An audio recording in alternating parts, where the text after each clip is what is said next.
बताने जा रहा हूँ आपको, ये इम्पोर्टेंट है, वेरी इंपॉर्टेंट है, पूरे फर्स्ट यूनिट में से एग्जाम में आता है। Yes, electric dipole.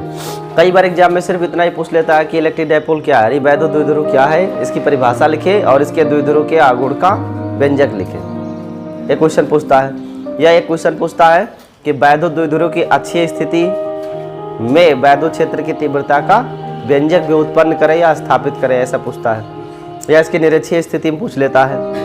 दो स्थितियां हैं, दोनों में से कोई एक एग्जाम में आता है, तो ये इंपॉर्टेंट है, ध्यान दीजिएगा कैसे करना है इसको। वैद्युत द्विध्रुव को अंग्रेजी में क्या कहते हैं? इलेक्ट्रिक डाइपोल कहते हैं। जो इलेक्ट्रिक डाइपोल होता है, इसमें दो विपरीत आवेश एक दूसरे से कुछ दूरी पर मतलब बहुत ही समीप स्थित होते हैं, पर ऐसा स्थित होते हैं कि एक दूसरे के वैद्युत क्षेत्र को ये प्रभावित नहीं करते और स्थिर बने रहते हैं। जैसे एग्जाम्पल के लिए HCl हाइड्रोक्लोरिक एसिड, इसको अगर आप आयन के रूप में लिखोगे तो H+ और C- मिलेगा। जब ये दोनों एक से जुड़ करके बंध बनाते हैं, जब इनके बीच में बांड बनता है ना, तो बांड गैप होता है, अर्थात हाइड्रोजन और क्लोरीन के परमाणुओं के बीच में कुछ दूरी अवश्य होती है, और एक तरफ धन आवेश और एक तरफ, तो ये दोनों आवेश एक दूसरे से कुछ दूरी पर व्यवस्थित है कि नहीं। ऐसे ही निकाय को क्या कहते हैं? इलेक्ट्रिक डाइपोल कहते हैं, वैद्युत द्विध्रुव कहा जाता है। इनके बीच की जो दूरी है उसे स्मॉल r कहेंगे, बट अध्ययन की दृष्टि से हम इसे स्मॉल r नहीं मानते, हम इसे डबल करके लिखते हैं 2l। क्यों? क्योंकि आप जानते हो कि इन दोनों परमाणुओं के बीच की दूरी अति सूक्ष्म होती है, पहले से ही बहुत छोटी है, और जब इसके मध्य बिंदु की हम कल्पना करेंगे तो वो दूरी इनके परमाणुओं के बीच की दूरी का आधा करना होगा, और जब दूरी कोई बहुत छोटी हो जाती है तो उसके मापन में त्रुटि बढ़ने की संभावना बढ़ जाती है। इसलिए हम इसको डबल करके लिखते हैं, जिससे त्रुटि का मान थोड़ा सा कम हो जाए। तो इसलिए r की जगह क्या प्रयोग करते हैं? 2l प्रयोग करते हैं। दोनों आवेश बराबर होने चाहिए और प्रकृति विपरीत होनी चाहिए, यानी एक अगर पॉजिटिव है तो एक नेगेटिव हो। ऐसे आवेश समूहों को कहते हैं वैद्युत द्विध्रुव कहते हैं, और ज़्यादातर केमिकल कंपाउंड ही इसके अंतर्गत आते हैं। H2SO4, HCl, NH3, NH4OH, बहुत हो गया, आप समझ गए हैं। ये हो गया इलेक्ट्रिक डाइपोल। एग्जाम में अगर क्वेश्चन आया और पूछा गया कि वैद्युत द्विध्रुव को परिभाषित करें, तो क्या उत्तर देंगे? वैद्युत द्विध्रुव वह निकाय है जिसमें दो बराबर परंतु विपरीत आवेश एक दूसरे के अति समीप स्थित होते हैं, ऐसे निकाय को ही वैद्युत द्विध्रुव कहते हैं। और फिर पूछता है कि वैद्युत द्विध्रुव का आघूर्ण क्या है? वैद्युत द्विध्रुव का आघूर्ण, अगर वैद्युत द्विध्रुव का आघूर्ण पूछता है एग्जाम में, तो ये आघूर्ण क्या चीज होती है? Tendency of rotation.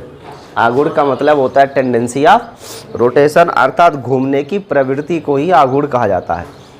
तो ये जो डाइपोल आप देख रहे हो पॉजिटिव नेगेटिव वाला, जब इसे हम किसी वैद्युत क्षेत्र में रखेंगे ना, तो ये वैद्युत क्षेत्र में घूमने लगता है, रोटेट होने लगता है। इसकी इस प्रवृत्ति को क्या कहते हैं? हम आघूर्ण कहते हैं, टेंडेंसी ऑफ रोटेशन। जो ये आघूर्ण है इसका मान होता है, एग्जाम में पूछा जाता है। तो वैद्युत द्विध्रुव का आघूर्ण है P से प्रदर्शित करते हैं, और इसका मान होता है Q गुणे ये 2l क्या है? The distance between the two charges, दोनों आवेशों के बीच की दूरी। तो वैद्युत द्विध्रुव के आघूर्ण का फॉर्मूला क्या है? P बराबर Q इंटू 2l। लेकिन ध्यान देना, ये अदिश रूप है। कौन सा रूप है? जबकि वैद्युत द्विध्रुव का आघूर्ण कैसी राशि है? सदिश राशि, याद रखिएगा। वैद्युत द्विध्रुव का आघूर्ण एक सदिश राशि है, और जो यहाँ लिखा हुआ ये इसका परिमाण है। अगर वेक्टर फॉर्म में लिखे तो वेक्टर फॉर्म में तो वेक्टर P बराबर Q गुणे 2l ही लिखा जाएगा, बट इसके लिए डायरेक्शन मेंशन करना पड़ेगा। इसकी दिशा ऋण आवेश से धन आवेश की ओर, अर्थात नेगेटिव से पॉजिटिव डायरेक्शन की ओर इसकी दिशा होती है। तो वैद्युत द्विध्रुव हो गया, वैद्युत द्विध्रुव का आघूर्ण हो गया, सदिश राशि है, इसका ये व्यंजक होता है, दिशा ऋण से धन की ओर होती है, हमेशा नेगेटिव चार्ज से पॉजिटिव चार्ज की ओर ही पी का डायरेक्शन होगा। इसके बाद आता है इसका यूनिट क्या है, मात्रक। मात्रक क्या लिखोगे आप, मात्रक पी का क्यू गुणे 2l, क्यू मीन्स आवेश अर्थात कूलम, और गुणे 2l है आवेशों के बीच की दूरी अर्थात मीटर, यानी कूलम इंटू मीटर। और अगर डायमेंशनल फार्मूला यानी बीमा लिखना हो तो कूलम का AT और मीटर का L अर्थात AT L, ये इसका विमीय सूत्र होता है। तो बोर्ड परीक्षा में अगर पूछा कि वैद्युत द्विध्रुव क्या चीज़ है, तो बोलेंगे वह निकाय जिसमें दो बराबर परंतु विपरीत प्रकृति के आवेश एक समीप व्यवस्थित होते हैं, इसे कहते हैं वैद्युत द्विध्रुव। उदाहरण में HCl है, NH4OH है, कोई भी आप परमाणु लिख दीजिए जिसमें दो आयन बनते हों। इसके बाद में क्वेश्चन आता है वैद्युत द्विध्रुव का आघूर्ण क्या चीज़ है, तो लिखेंगे दोनों आवेशों में से किसी एक आवेश के परिमाण और उनके बीच की दूरी का गुणनफल वैद्युत द्विध्रुव का आघूर्ण कहलाता है। इसका मात्रक क्या है, मात्रक कूलम इंटू मीटर, और विमीय सूत्र ATL होता है। द्विध्रुव का आघूर्ण कैसी राशि है, सदिश राशि है। यहाँ तक जानकारी स्पष्ट है। इसके बाद क्वेश्चन आता है कि अगर इस वैद्युत द्विध्रुव को लें, अब थोड़ा ध्यान से देखिएगा, मैं अलग से यहाँ बना रहा हूँ, ये एक चार्ज है पॉजिटिव और एक चार्ज है निगेटिव, दोनों आवेशों के बीच की दूरी भी होगी, मान लेते हैं 2l है, और अगर ये मध्य बिंदु है मिड पॉइंट, तो दूरी आधी आधी हो जाएगी, यानी l डिस्टेंस इधर और l डिस्टेंस इधर हो जाएगी। इस द्विध्रुव में दो आवेश है, एक धनात्मक और एक, अब ये दोनों आवेश में इसके पहले जो टॉपिक हमने पढ़ा था, ठीक अभी आपने सीखा था कि वैद्युत क्षेत्र की तीव्रता वो भी किसके कारण, बिंदु आवेश के कारण, यानी एक सिंगल आवेश है तो वो भी वैद्युत क्षेत्र उत्पन्न करता है।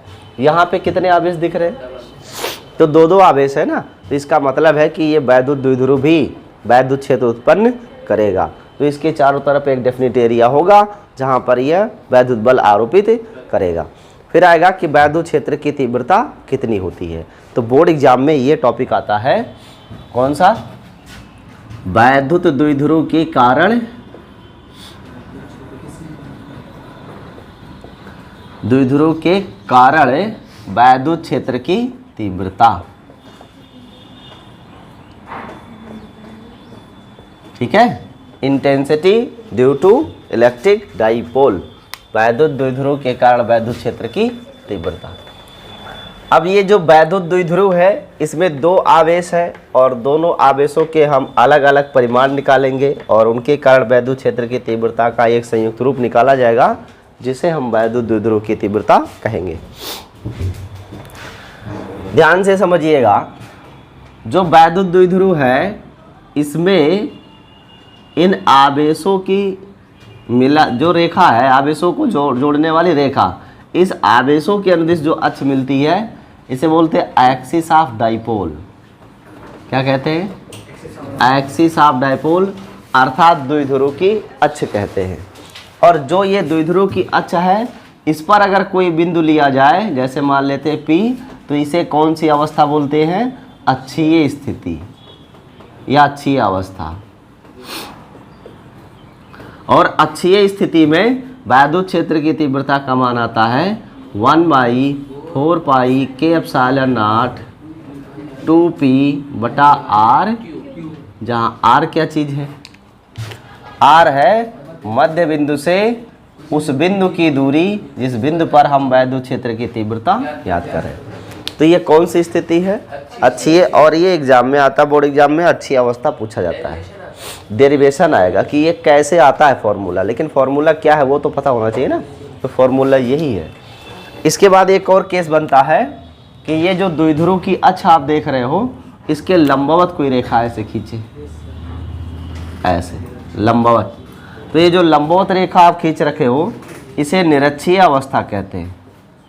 कौन सी स्थिति बोलते हैं इसको भाई, निरक्षीय स्थिति है। और निरक्षीय स्थिति में आप कोई बिंदु ले लीजिए यहाँ पर, तो इस बिंदु P पर वैद्युत क्षेत्र की तीव्रता अगर ज्ञात करनी हो तो इस वैद्युत क्षेत्र की तीव्रता के लिए परिमाण आता है E बराबर 1/4 पाई K epsilon not and only P by R। इसका मतलब अच्छी अवस्था में तीव्रता का मान ज़्यादा होगा और निरक्षीय अवस्था में तीव्रता का मान कम होता है, आधा हो जाता है। यानी अगर आपसे एग्जाम में पूछ ले कि ई एक्सियल और लॉन्गिट्यूडिनल दोनों का रेशियो क्या है, तो अच्छी अवस्था में मान 2 है और निरक्षीय अवस्था में सिर्फ क्या है 1 है, अर्थात 2:1 होता है। अच्छी निरक्षीय अवस्थाओं में तीव्रताओं के अनुपात का 2:1 होता है। इसमें कोई डाउट तो नहीं है जी। डेरिवेशन कराएंगे, एग्जाम में आता है, इम्पोर्टेंट है, इसीलिए आपको इसका डेरिवेशन भी करवाएंगे हम। लेकिन हम ये आपको डेरिवेशन करवाएंगे अच्छी अवस्था से शुरुआत करके। पहला जो व्यंजक प्राप्त करना है वो किस अवस्था का है, अच्छी अवस्था। पहले एक्सियल पोजीशन का बताते हैं, ये बोर्ड एग्जाम में आता है, याद रखना, वेरी इंपॉर्टेंट टॉपिक है। चलो, अच्छी अवस्था में अगर आपको वैद्युत क्षेत्र की तीव्रता निकालनी है तो यहाँ पर दो आवेशों की जो दूरियां है बिंदु से, पहले वो क्लियर की जाए। एक केंद्र से दूरी तो बिंदु की P है, जबकि अगर हम ऋण आवेश से बिंदु P की दूरी लिखना चाहे तो सिर्फ यही इतना तो है, ऋण आवेश से बिंदु P की दूरी सिर्फ इतना है। और ये मिलेगा कैसे, पूरे R डिस्टेंस में से L डिस्टेंस को हटा देंगे तो R माइनस ये आपको ऋण आवेश की दूरी प्राप्त हो गई। कोई डाउट? अगर आप धन आवेश के कारण दूरी निकालना चाहते हैं तो ये जो धन आवेश है वो बिंदु P से कितनी दूर है, तो मध्य बिंदु से तो दूरी बिंदु की स्मॉल r है, मध्य बिंदु के आगे कितना डिस्टेंस है L, तो टोटल डिस्टेंस धन आवेश की क्या बनेगी, R प्लस बराबर R प्लस L बनेगी। तो धन आवेश की दूरी R प्लस L, जबकि ऋण आवेश की दूरी R माइनस L है। एक बंद और पॉइंट याद रखना यहाँ से कि जो आवेश बिंदु के नज़दीक होगा, जो आवेश बिंदु के नज़दीक होगा, समीप होगा, उस आवेश के लिए तीव्रता का मान ज़्यादा होगा और जो बिंदु से दूर होगा उसके लिए तीव्रता का मान कम होगा। तो अगर हम यहाँ देखें समीप कौन है, ऋण आवेश, तो ऋण आवेश की तीव्रता का मान अधिक और धन आवेश की तीव्रता का मान, यानी ये हम कह सकते हैं कि E negative is greater than E positive, अर्थात ऋण आवेश के लिए तीव्रता का मान धन आवेश से ज़्यादा है। हाँ, इसके बाद आपको पता है कि वैद्युत क्षेत्र की तीव्रता कैसी राशि है, सदिश है ना। अब सदिश से तो दिशा होगी, दिशा किधर है, निगेटिव से पॉजिटिव दिशा द्विध्रुव की होती है। वैद्युत क्षेत्र की तीव्रता किधर होगी, ये अगर हमको जानना है तो हमने आपको बताया था कि सदैव आप क्या करो, जिस बिंदु पर दिशा निकालनी उस बिंदु पर परीक्षण आवेश मानो, और ये परीक्षण आवेश सदा कैसा होता है। अब इसके बाद आवेश के साथ इसका ग्रुपिंग देखो, ये ऋण आवेश है और ये, तो ये धन आवेश ऋण आवेश की ओर आकर्षित होगा, यानी ये इधर को जाएगा। तो इसका मतलब है कि ऋण आवेश की तीव्रता ऋण आवेश की ओर ही होगी, जबकि ये जो धन आवेश है, धन आवेश इस धन परीक्षण आवेश को प्रतिकर्षित करेगा और प्रतिकर्षण के कारण ये परीक्षण आवेश दूर जाएगा। तो यहाँ पर धन आवेश के कारण तीव्रता आवेश से दूर होगी। तो ऋण आवेश के कारण तीव्रता आवेश की ओर है, धन आवेश के कारण तीव्रता आवेश से दूर है। ऐसा करने के बाद आप देख रहे हो कि दोनों एक दूसरे के जस्ट क्या हैं, विपरीत है। और विपरीत है तो इनका परिणामी कैसे निकालोगे, जो परिणामी तीव्रता है बिंदु P पर वो हमें निकालना है। परिणामी तीव्रता एट पॉइंट P बराबर होगा दोनों का डिफरेंस, ऋण वाले का और, बट इसमें से सोच के हमें घटाना है कि कौन बड़ा और कौन छोटा है। तो ऋण वाले और धन वाले में कौन छोटा कौन बड़ा है, जो ऋण आवेश की तीव्रता है वो अधिक है और धन आवेश की तीव्रता क्या है, कम है। इसलिए बिंदु P पर जो तीव्रता का मान होगा वो ऋण आवेश की तीव्रता में से धन आवेश की तीव्रता को घटाने पर ही प्राप्त होगा। इतनी जानकारी स्पष्ट है। अब किसी बिंदु आवेश के कारण तीव्रता होती कितनी है? बिंदु आवेश के कारण तीव्रता होती है E बराबर 1/4 पाई के epsilon not into Q by R square है। अगर मैं ऋण आवेश के लिए लिखता हूं मान तो क्या मिलना चाहिए भाई? यहां लिख देते हैं।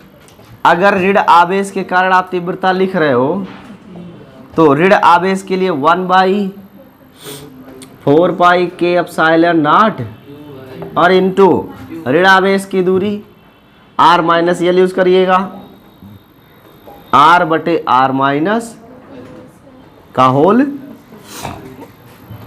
में से घटाएंगे धन आवेश के कारण तीव्रता, और धन आवेश के लिए फॉर्मूला यही लगेगा, आवेश वही Q है, बस दूरी क्या है? अलग है। इसकी दूरी R प्लस, तो वैल्यू आएगी 1/4 पाई के एप्सिलॉन नॉट इंटू Q बटे R प्लस L का होल। हाँ, अब यहाँ पर कुछ लोगों के दिमाग में प्रश्न आ रहा होगा कि आपने यहाँ पर ऋण आवेश को ऋण क्यों नहीं लिखा, धन आवेश को धन क्यों नहीं लिखा, अर्थात ये नेगेटिव चार्ज यहाँ क्यों नहीं प्रयोग किया गया, आपने सिर्फ क्यों लिखा? क्योंकि ये धन और ऋण जो लिखा होता है ये सदिश में सिर्फ दिशा बताने का काम करता है, परिमाण में इसका कोई योगदान नहीं होता। अदिश होता तो परिमाण में लिखते, ये सदिश इसलिए परिमाण में कोई रोल नहीं। सो EP की वैल्यू क्या आएगी भाई? इन दोनों में कुछ कॉमन दिख रहा है क्या? Q/4 पाई के एप्सिलॉन नॉट टोटल कॉमन है, तो Q/4 पाई के एप्सिलॉन नॉट आप कॉमन ले लो, क्या बच रहा है? 1/R माइनस L स्क्वायर और माइनस 1/R प्लस, इन दोनों का एलसीएम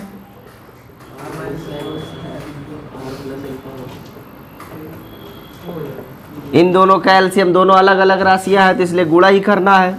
तो जब गुणा करोगे तो A minus B into A plus, दिख रहा है ना, A minus B into A plus B, तो A minus B into A plus B बराबर क्या होता है?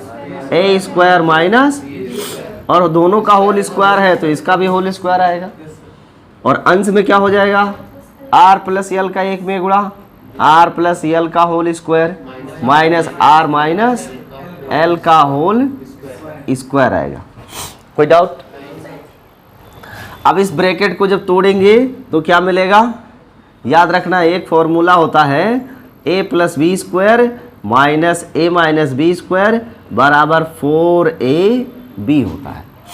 इस फॉर्मूले के अनुसार EP बराबर क्या मिलेगा? ये जो R प्लस L स्क्वायर में से R माइनस L स्क्वायर घटा रहे हो, ठीक ऐसे ही तो है, तो क्या आएगा? 4AB अर्थात 4RL, यही तो मिलेगा।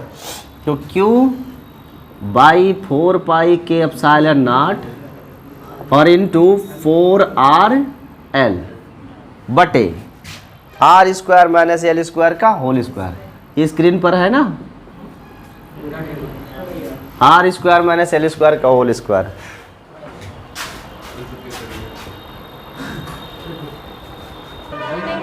नेक्स्ट देखिए, EP is equal to Q/4 pi के एप्सिलॉन 4RL बटे R square minus L square है। ये जो 4RL लिखा हुआ है ना, इसको सही करते हैं ऐसे 1/4 पाई के एप्सिलॉन नॉट और इनटू ये जो Q है ना, इसमें 2L कर लेते हैं, 2 अलग कर लेते हैं ऐसे, 2 इंटू Q गुणे 2L और इंटू R और बटे R स्क्वायर माइनस, ये देखो आप, मैंने ऐसा लिखा, क्यों ऐसा लिखा? क्योंकि मुझे पता है कि जो वैद्युत द्विध्रुव का गुण है वो Q गुणे 2L होता है, तो इसमें Q और 2L को एक साथ मैंने कर लिया जिससे P मिल जाए। तो ये जो Q गुणे 2L है इसको हटा के क्या लिखने वाले हैं हम? P लिखेंगे, Q गुणे 2L का मान। एंड एक बात और, कोई बात नहीं, पहले पूरा व्यंजक लिखते हैं फिर अगली बात बताते हैं। 1/4 पाई के एप्सिलॉन नॉट और इंटू 2P, इसको हटा के Q गुणे 2L को P लिखना है, तो 2PR बटे R square minus L square का होल स्क्वायर। ये अब देखो, ये जो है ना, ये वास्तविक व्यंजक है, अभिष्ट नहीं है, ये रियल है कि इतना आएगा।